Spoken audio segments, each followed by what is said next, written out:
উপলক্ষে আমরা বাচ্চাদের জন্য আপনার কাছে আবেদন করছি।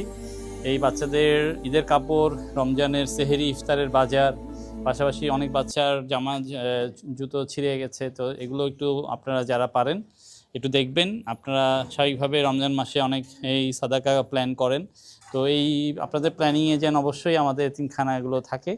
আমাদের বেওয়ারিশ মানুষ বৃদ্ধাশ্রমও আছে, তো সবাই এগিয়ে আসবেন এই আশাবাদ ব্যক্ত করে আবেদন রেখে যাচ্ছি। আসসালামু আলাইকুম রহমতুল্লাহ। শুধু এই এতিমখানা না, আরও অনেকগুলো এতিমখানা নিয়ে আমরা কাজ করে থাকি, তো আপনারা আমাদের সাথে থাকবেন এই আশাবাদ ব্যক্ত করে বিদায় নিচ্ছি। আসসালামু আলাইকুম রহমতুল্লাহ।